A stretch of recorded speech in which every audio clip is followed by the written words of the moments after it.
Last Minute Blues Podcast with Donnie, Alex, Jeremy, and Jeff Burton. It is the Last Minute Blues Podcast. Donnie Fandango in studio with Jeremy Rutherford from The Athletic. Our dude Alex Ferrario from 101 ESPN. Guys, I take 270 in from South County every morning, and I saw a bumper sticker on the way in, and it was kind of confusing to me, and so I wanted to throw it out there. Eat my bumper? No. It said, "My horse knocked off your honor student." What? That was the sticker. My horse knocked off your honor student. Okay, so I have a couple of questions. They're referring to their child as a horse?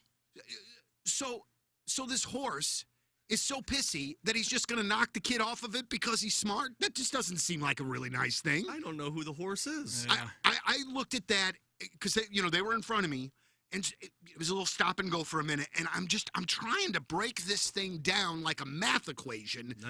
And then I start to think to myself, sometimes bumper stickers are just dumb. Yeah. And maybe that's just one of them that is, and maybe this doesn't need to require any kind of overthinking. How awkward would it have been if Donnie's trying to, make this thing out, and he's just, reading it and just slowly, backs into, or, runs into the back into him, and the guy's like, what the hell, man? And Donnie's like, sorry, I was trying to read your confusing bumper sticker. Yeah, well, I would be like, here's my insurance. Can I have your insurance? Tell me about this horse. Please tell me what's going on with this bumper sticker. I haven't seen that one. I've seen the "My Kid Could Kick Your Honor Student's Ass." I've seen that. You've probably seen that one. That's a Jefferson County one. And we can say that because we're from Jefferson County. It's either that or the dangling balls on the back of the... Goodness. It's one of those two. I had a lot of kids in high school that had those, and I'm like, yeah, you look awesome, man. It was a quizzical sort of drive-in. Are you a sticker guy? Nah, man. I'm not for a couple of reasons. One, because I just got a new car a couple of years ago, and I have one sticker on it, and that is for my daughter, and truthfully, she doesn't listen to the podcast. I don't even love that I have that on there, but I do that for her because I love her very much. I need to send her our podcast from today. And my ex-wife, my wife. Breaking news. Ding, ding, ding, ding, ding. Breaking news. She's going to be so pissed. My wife, Mary, has them all over her car. Freaking all over. And I can't stand it. So I'm not. And then also, I feel like if I put a Buffalo Bill sticker on my car, which is what I would put on there, then people will sort of kind of know that it's me in SoCo, and I definitely don't want that. You don't want people knowing it's Donnie Fandango? I do not. I do not want them knowing what my car looks like. So no, I am. I am smart. Only because you guys asked. Yes, I do have my 26.2 for the marathon. For the marathon? I thought that was the amount of pizzas you had at CC's the one night. At CC's? Oh, yeah, CC's. It's right out in our neck of the woods in Arnold. Well, I don't think it's there anymore, is it? Yeah, I don't think so. It used to be. It's because Jared, I put it away. Out of business. It took me so long to realize what those 13.1 and 26.2 stickers meant. I had no idea. What did you originally think they were? I honestly had no freaking idea. I didn't even have a basis for where I thought it was. And then somebody said it or said it out loud. And I was like, oh, I am superstar dumb. I am unbelievably dumb that I could not have somehow ruminated to that over how long it took me to figure it out. We'll get to hockey at some point. Worst experience of my life. My wife ran a marathon. It was at Disney World. And so this was when we were dating. She was like, I'm going to go running it with my sister, my brother. Will you come and run? I was like, I am not bleeping running with you. But I said, I'll go watch. I didn't realize that running a marathon takes 10 hours. Probably should have understood that it takes a while to run 26.2 miles. But, yeah, I sat in the bleachers in Disney World in the middle of January waiting for her to cross the finish line. I looked at her afterwards and I said, I love you. This was incredible. I'm never doing this again. Dude, she finished a marathon. And she had the flu when she ran it. It was Michael incredible. Jordan. Look at this. The flu But I told her that my butt fell asleep about 2 hours in. His butt is 0.2 pounds. So she ran 26 miles. He's complaining that probably she didn't do it fast enough and that he was bored. Yeah, well, and I paid for a ticket that was supposed to have private bathrooms, and it didn't have private bathrooms. Right. I had to use an outhouse. And we don't use outhouses. Yeah. I can't do the bumper stickers because to me, in my mind, it's clutter. For example, recently last year, I bought a Jeep, and people give me these ducks to put, on the dashboard. There, it's a Jeep thing. Not a chance. So hey, for all you Jeep people out there, I get it. The ducks look cool, and whatever you want to do with your Jeep, that's great. I don't have anything against the ducks, and you know what I'm talking about, right? Yes, absolutely. Yeah, my thing is, I don't want any clutter up there. Do people leave it on your the roof of your car? Some people will. My daughter tried to flip me a couple and say, "Here, Dad, use this." Yeah, there was a lady, Heather, lives out in my neck of the woods in Jefferson County. She designed the duck that the Blues gave out at the arena. For, really? For Duck wow. Jeep night, duck night, and pretty cool thing. Somebody actually gave me one. She did a great job with the design. So again, nothing. I don't want emails, tweets, stuff like JR that. gets them and he turns around and he throws it back at You the person. hate He's ducks. like, "Duck you!" but it's just, to me, it's like, could you? Some people I believe are able to secure them to their dash, but in my mind they're just rolling. Right. No, I can't. Yeah, do you that. make a right turn and they all fly across the car. Yeah, I'm a big anti-clutter guy. Me I too. don't need. Other than our great taste in music, this is the first thing that we've had in common. Now I think about it, it might be. We have to find a show to go. Yeah, except for we have to. Blink 182 was supposed to be. Yeah, that was supposed to be there. Alex. We're both married. He's not anymore. That's true. That's true. So- Yeah, sorry about that, Donnie. And we did get in an argument this morning too before I left the house. So that was your train of thought, But probably. we had already said that we were sorry to each other by the time that I'd gotten to Tesson Ferry. So you know what I'm saying? You Like might it wanna was. just text her now. And I presuppose. Hey, hon. I know you're gonna listen to this. Hey, hon. I don't think she's ever listened to the podcast ever, and I think that that's probably a good thing. Just because she's not a blues person. Like if she's going to the blues game with me, she's happy because she knows that she's going to get some fancy drinks. That makes sense. Or what's going to happen here is usually Alex edits the podcast today. Donnie's going to go, "Hey, you care if I take care of this one?" Oh, no, that'll be the headliner on our tweet. Donnie's got an X. Clickbait. There's just this big, long, 45-second thing where there's absolutely nothing going on. All right, so, gentlemen, our hockey team is still, I don't even think really confusing at this point. I think that they just continue to prove that they are what they are. I was praying, hoping, fingers crossed that they would be able to win 3 in a row and get the dub last week against Utah. That was not able to happen. But then on Monday, MLK Day, they go into Vegas. They have a 2-goal lead, which they squander, but they still get the second point in overtime, which against a team like Vegas, and I know they haven't been playing well lately, still I'll take those 2 points any day of the week. Guys, I feel like we're in the exact same spot that we were when we came in here to talk about this last week and the week before that and the week before that. And the week before that. And the week before that. I mean, October. Dude, they're not bad. They just cannot get over the proverbial hump to really start to kind of, put the pedal to the metal and try to claim that second wild card spot instead of dumbly rolling into it or whatever they're planning on at this point. You know when your parents used to threaten you and be like, "Hey, you are what you eat, so don't eat bad food." I never turned into pizza bites, but the Blues are exactly what you think they are. They're a 500 team. Here's what I was thinking, though, because, I was the same as Donnie. The Utah one, and Grant Francis, our producer on the Blues broadcast, he lives and dies with my roller coaster. The guy's around me all the time. Utah was like, "I'm done with this. I'm done. I'm not going to fall for this anymore. I can't defend it that it's going to be a playoff team. We'll have to wait and find out what happens." And then the Vegas one happened, and I'm like, "Oh, hot damn, they're back, boys. This is it." But then I asked him, I said, "Here's the thing. If I would have told you that they went on that 2-game road trip, Utah and Vegas, and they took 1 win out of the 2, would you be happy?" And he was like, "Well, yeah." But I said, "You wanted it the 3-game win streak." And he goes, "Well, yeah." And I said, "What if they won 3 in a row and then lost to Vegas? Wouldn't we be sitting there saying, hey, you beat Utah, you won 3 in a row, but you can't make it 4 in a row?" We're always going to be asking for more with this team. And frankly, I think from the start, and JR has said this so many times on this podcast, from the start, it's been, what were the expectations going into the year? To play for a playoff spot. Well, they're right in that spot still. Yep. Despite the 3-game win streak, yes, it would be nice to string some wins together. Yes, you are the only damn team in the NHL that has not won 3 in a row. But they got 1 win out of those 2 road games, and I felt like that was at least the job that you needed to try and get done. Okay, so for the record, I did turn into a microwave hot dog with Velveeta Did cheese you really? packed in the middle. Yeah, and I'll tell you this, guys. Is that like a pinata? If we hit you a couple times, Velveeta comes out? Because I'd like to go get some chips. I was gonna say, Let's see nacho, what we can do.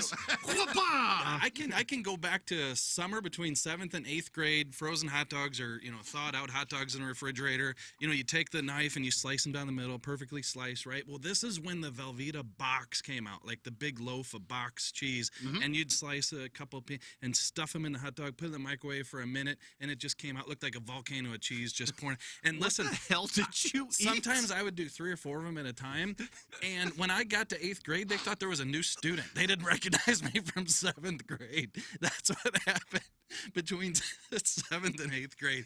It was Now I know what the 26.2 stood for. It was 26.2 hot dogs with Velveeta in the middle. So when my parents told me you are what you eat, hey, I became a hot dog with Velveeta, inside. So, but Oh my God. all that said, That took me on a ride. I loved it. I loved it. That one got me. listen, here's the deal about the Utah game. We can talk about they lost to Utah and they beat Vegas and you came home with, 2 points. But here's the thing. The way the Utah game happened, that can't happen. Like, you can lose the game. If you would have said going into the game, everybody's all hyped up, hey, 3 in a row, they're going to, chance to beat Utah. But then somebody says, but in this game, what's going to happen is your top line's going to be completely dissembled. Your top players aren't going to show up. Bench in the first You're period. going to get benched for 9 minutes, so on and so forth. And look, that's Jim Montgomery at that point in the game saying, you know what, these guys aren't playing well enough that I'm going to sit them, even though it might take away our chance of them picking it up and scoring a goal and us winning the game. It's more important, big picture, that I sit these guys and they don't play together. And then to double down after that game and then going into the Vegas game, when asked by Matt DeFranks, why'd you break them up? And he says, well, listen, I need to put workers with certain guys to make sure, like, holy smokes. So go ahead and lose the Utah game 4-3 in a hard-fought battle. You're coming off the ice. It looks like you're just in a battle. Lose it that way. Don't lose it the way they did. I don't Totally agree. Well, and they Totally had, agree. and they scored first. They had the momentum, and then that the fight thing happens, and then it just seemed like the momentum just completely switched. And it's also really incredible. And you mentioned it on the last podcast. The Clayton Kellers, the Logan Cooley's, like against the Blues, they turn into like another level of player. It seems like. Well, that's the part that I guess was so frustrating in that game. It's like, man, if you're that Robert Thomas line, you've seen that team so many times over the last couple of years. Like, how they play against you.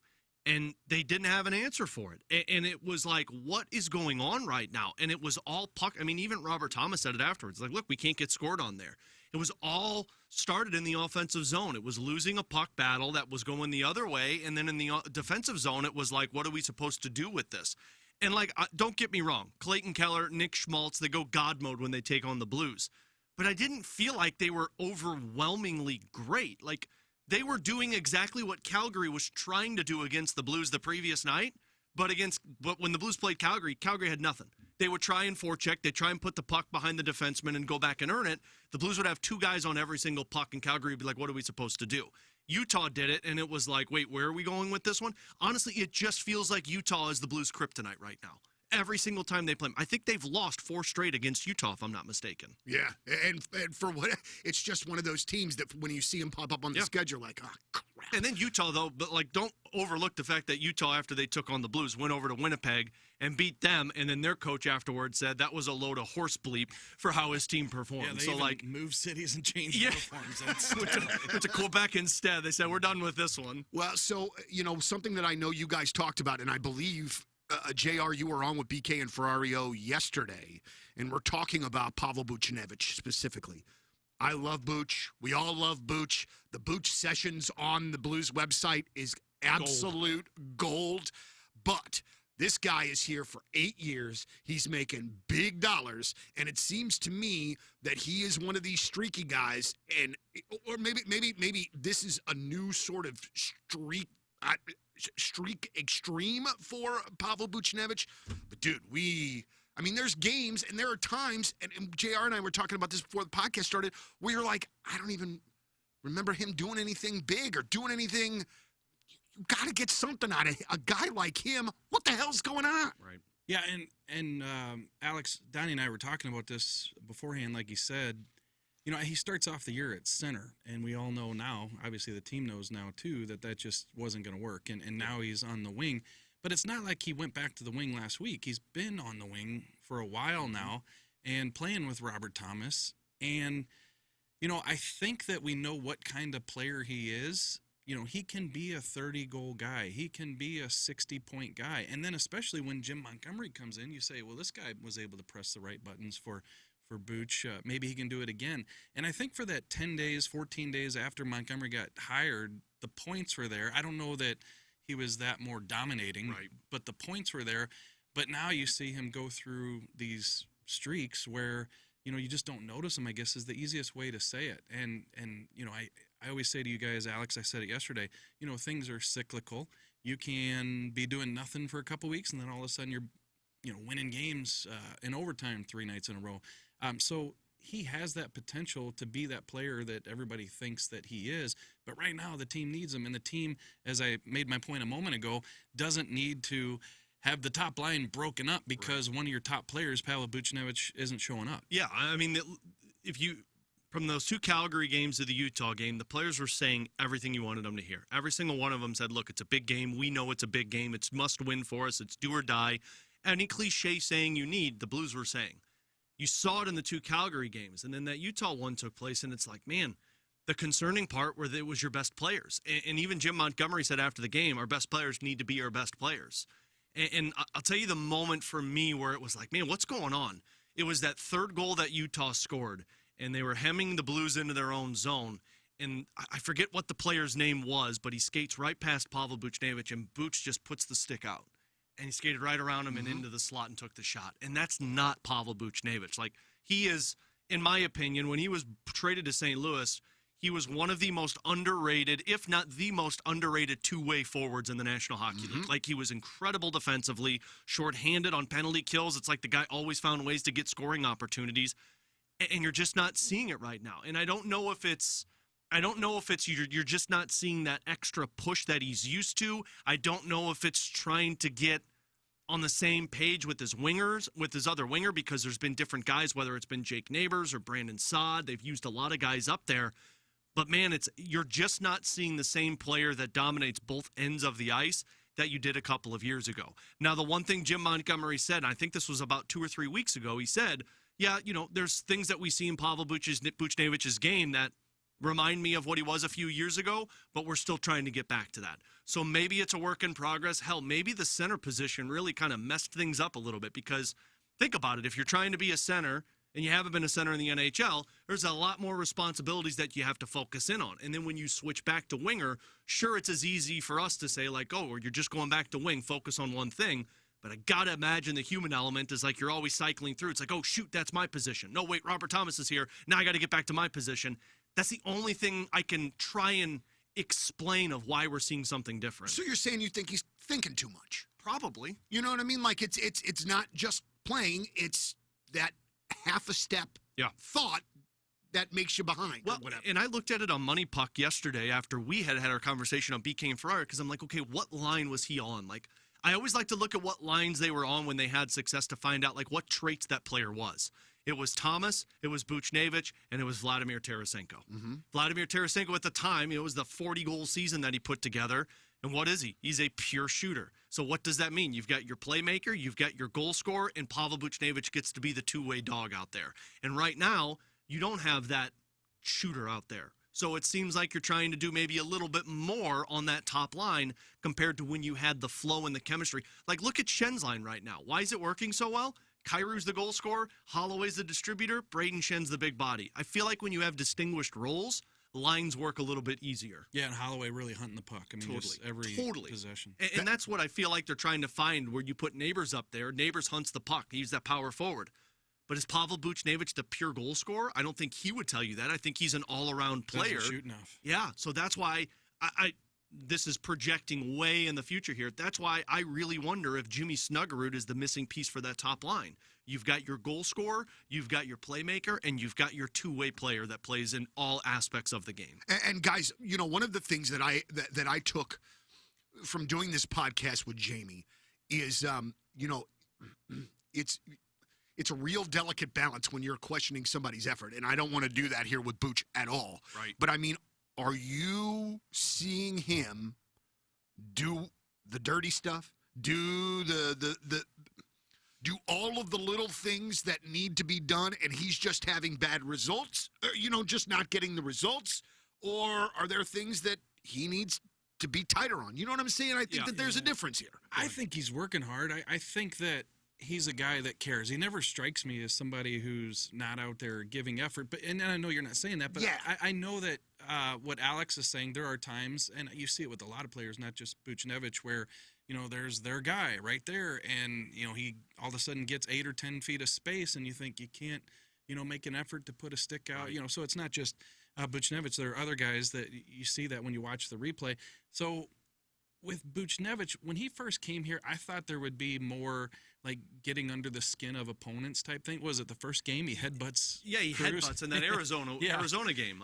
So I didn't expect like anything like that to continue, but I thought like the 200-foot game was there, and then also teams hated to play against him. I don't know that there's that hate to play against him that maybe we thought there would be, but for sure there's been that 200-foot game where you can count on him defensively and, as we've seen the past couple years, offensively too. I think that is still there. We can still see that, but you have to produce, you have to show up, and you have to be noticeable, because this is a team that when you came here, where did you fit in? Okay, they found a spot for him. He was a complimentary piece. Yeah. But he can be more than that, and now with the contract and with a younger team around him, he has to be that. Yeah. I think the one question that I always ask myself is like, okay, but are they dealing with something? Like Braden Shen's a perfect example last year. Everyone was like, Braden Shen, he's not a top 6 centerman anymore. He's bad contract. And I'm like, wait a minute, like Braden Shen, he doesn't play this way. There's something wrong. And then we found out, I think he had some bruised ribs or something last year. Yeah, a couple years ago. And then look at what he's been doing this year. Like I think he even told Joe Vitale in that last game before that it's like he feels like this is the best he's played in the last couple of years. So like I always ask, like, is there something underlying maybe with Pavel Buchnevich? But he doesn't showcase it. Like he looks like he's his normal self out there. And the one thing I thought of is like if it's an injury, it's like how concerning is that? Because that'd be 3 consecutive years where it's been like a nagging injury where it's held back Pavel Buchnevich, and it's like, man, that's a little concerning. I don't think that's it. It's just a question that was thrown at me. The one thing with Bucho, he's never played like Jake Neighbors. He's never been the guy that's going to go in heavy on a forecheck and take a couple of extra whacks, take the headbutt aside. Like he's never been that guy. What he's always been is he's always been in the right place at the right time with the stick in the right position. And that's the one thing that Utah won for me. I was like, man, that's not Pavel Buchnevich. Like Pavel Buchnevich isn't the guy that just sticks it out and lets the guy skate by him. Right. He's usually the one that has the body on the player, and then the stick pokes the puck free. So I really don't. I wonder maybe if you're just going through it a little bit right now, and everybody goes through it. It's the human element of the game. Robert Thomas is going through it a little bit compared to what he was in December. But the question, like JR mentioned, is how long are you going to go through it? Because to get to the playoffs, Parayko said it before that Vegas game, our best players have to be our best players every single night. Absolutely so. So speaking of that Utah game, the Blues went ahead 1-0 on a goal from Tyler Tucker, who looks like this kid that was friends with my oldest son. They like look like the exact same, and I'm like, holy crap! Oh no, not different person. But Tyler Tucker has really made a space for himself. I mean, with the surplus D, it feels as though Tucker could have been a guy that maybe was scratched often, was maybe, passed through waivers, goes down to Springfield. That guy has made a place for himself by working hard and doing what the Blues need him to do when he does get game action. And what do you guys see for this kid's future? How do you see him working out for the Blues? Where do you see him working out for the Blues? It's his job. And, Matt Kessel had a chance. I still think he's got a future. Yeah. Scott Pernovich has had a chance. Neither one of them have shown what Tyler Tucker has shown, and obviously different types of players, right? So, yes. But having said that, you knew Tyler Tucker had the defensive game. You knew he could drop the gloves. Mm-hmm. This freaking putting these shots on net. You guys forgot his middle name. It's Piss Missile. Yeah. This shot. Dude, that threw me off. I didn't know that was coming. That was awesome. I'm trying to gather. Yeah, sorry. JR's trying to make a good thought right now. I thought he was going to say, like, long shot or something like that. Piss missile. It's Piss Missile. I'm going to have to bleep that probably. Yeah. We'll go back and look through it. But this piss missile shot is just not only I'm just still shocked that he's taking these shots, much less the fact of how hard they are and how quick they're coming off the stick. Like, we've watched Tyler Tucker for a couple of years up and down, but I have to go back and look at there weren't that many shots. Like, there just weren't. And so the other night watching the game too, I think it might have been the Vegas game. If that puck comes even to him, it is off the stick so fast. Yep. I never knew he had that in him. Yeah. He never showcased the ability, at least at the NHL, but he's never really been given that opportunity, right? Like, think about when, like, Craig Berube was here. He was in one distinguished role, and you weren't seeing a whole lot of ice time. Drew Bannister was there. He didn't get a whole lot of ice time, and then he was back in the minor leagues, and then that's when Matt Kessel took the job. If you looked at this year in Springfield, he was scoring goals. I think he had like 4 goals in 15 games or something like that. He was on the power play for Springfield. Like, that's the part that was like, whoa, wait a minute, I didn't realize that. But he was shooting the pucks a lot more. And what Jim Montgomery has said about him is like, hey, they just give him the freedom to go out there and play it. He even put him on his normal side because they wanted to see what that looked like. I think there's a little bit of a comfort level for Tyler Tucker now to where it's not like, oh, shoot, if I don't perform correctly, I'm going back to the minors. But 2, I think it's also he realizes his contributions coming in the offensive zone. Like, defensively, you're a defenseman. You're going to be able to handle that. Fighting-wise, you bring something that the Blues haven't had since Robert Bortuzzo, with the exception of Braden Shen. Offensively, I think Tyler Tucker has just understood the assignment. When you look at what Jim Montgomery wants from his defensemen, get in the zone, put pucks on net, create offensive opportunities. And that's the one thing Scott Perunovich did not do with his opportunities, was shoot the puck. And right now, Tyler Tucker, every chance he gets, he's putting it on net. Okay, it's time for one of those patented, really stupid Donnie questions. And you just kind of already answered this, so you might even just be reiterating what you just said. No, this one might be. Okay. But has there been a distinct directive and change in philosophy with Jim Montgomery taking over, with the Blues defensemen shooting the puck more? Because so is it a directive, or is it just our guys displaying what they can do a little bit more, or just because you've got Cam Fowler that seems to be shooting a little bit more, or seems to get the puck, move the puck, shoot the puck. Parayko's absolutely putting it on net more. You got Tucker doing that. You're seeing the defense, make make an impact on the offense. So is this a directive from Montgomery? Was this something that they weren't doing with Bannister? Can you kind of... Donnie, this is crazy because literally on the drive here to do the pod, you start thinking about, okay, Blues are back in town, practice today at 11. I'm heading down there, Enterprise Center. They've been away for a few days. I haven't had a chance to ask. I'm going to ask Jim Montgomery, when he took the job, did he look at the D and think to himself, this is an area where we can maximize more potential with the offense? I need to get in there and talk to them. Because what are they, 6 straight games now with a goal by the D?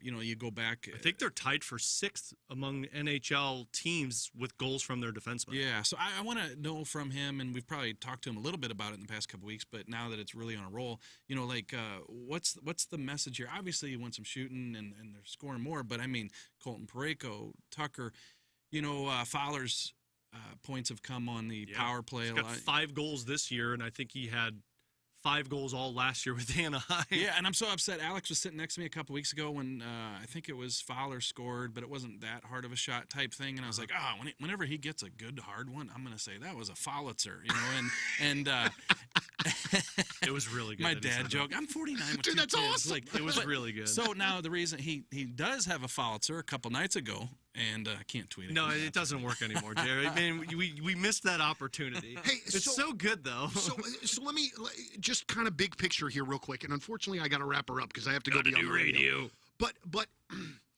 as we are looking in the future, whatever happens this year is whatever happens, playoffs or not. But are we starting to see this Blues defense get set for the next however many years?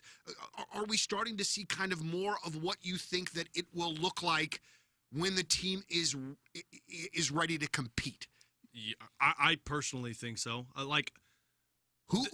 The question is, like, when you see that right of tenure, which you're not going to get to with Parayko for a few more years, but Parayko's the alpha right now. Who's the next alpha for this team? And I don't think you have one in your system, unless Broberg becomes it. And, I mean, that's why you acquire a guy like Philip That's who I would Broberg. have said, yeah. Yeah, but, I mean, like, you think of your top 4 for the now.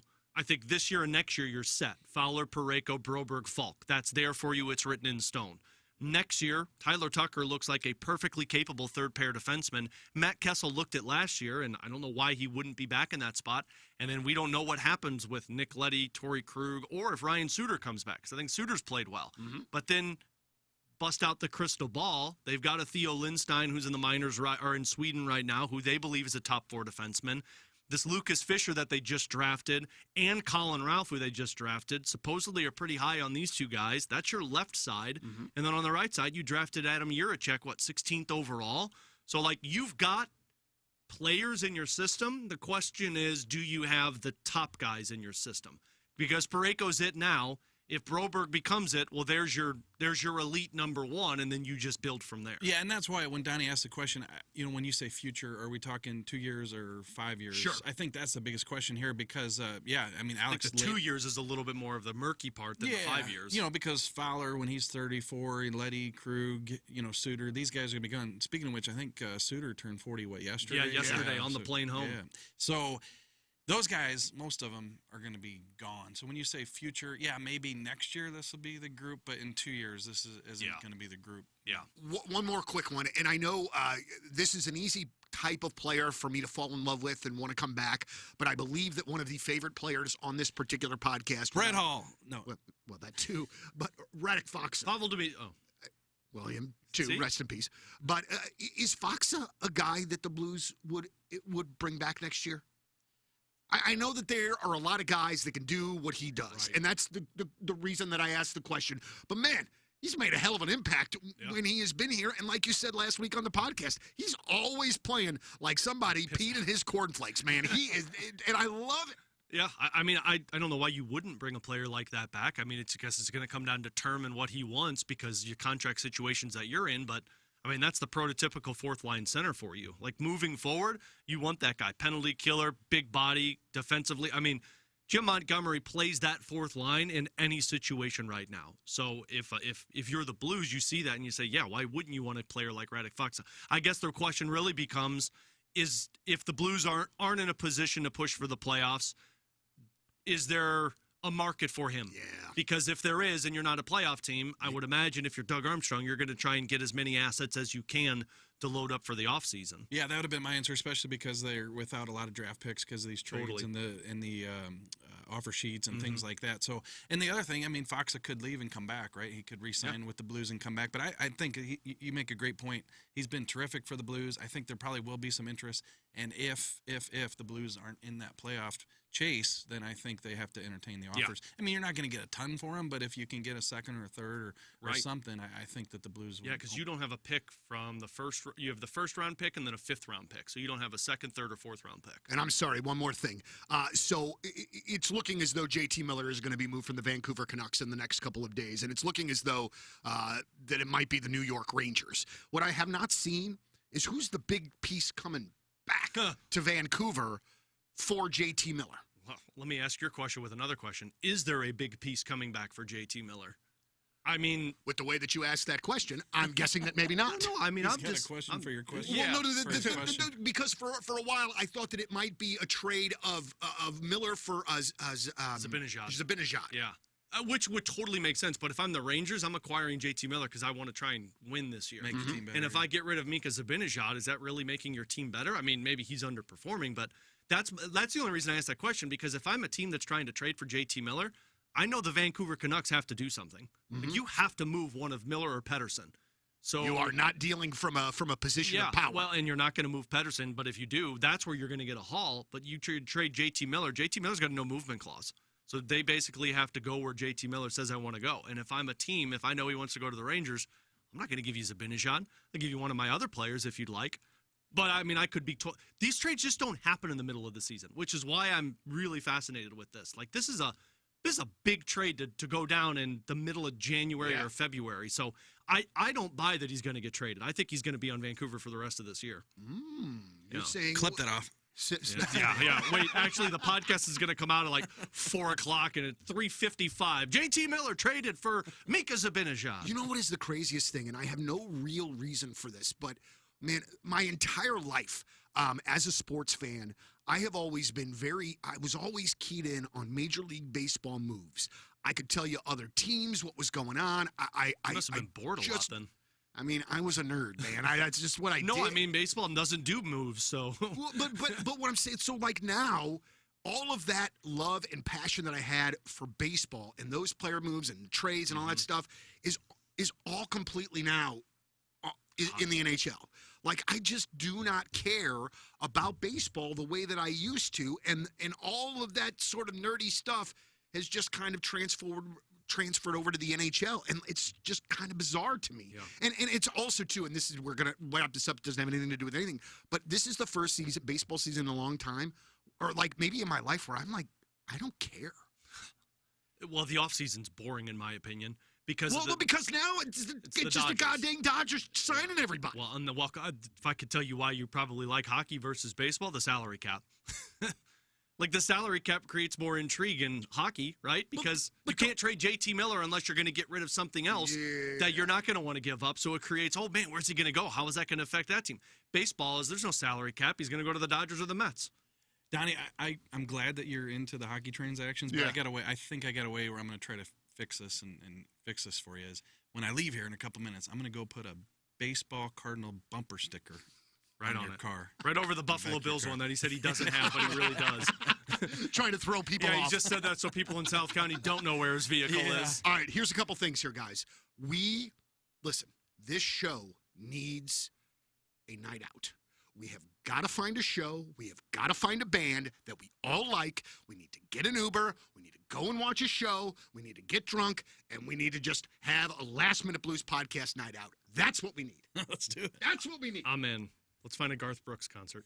Now, I would be into that. I would be in on that, too. I thought that you were going to be a wise ass and say that other band that you like a lot. No, we can go to Rascal Flatts if you guys want to. All right. Enough of this. We'll find a good one. All right. 4, our homeboy, Jeff Burton, who we miss a ton. Jeremy Rutherford from The Athletic. Alex Ferrario from 101 ESPN. I'm Donnie Fandango from 105.7 The Point and 106.5 The Arch. I forget where I am. All of the stations. Thank you very much for listening to the Last Minute Blues podcast. And as always, let's go Blues.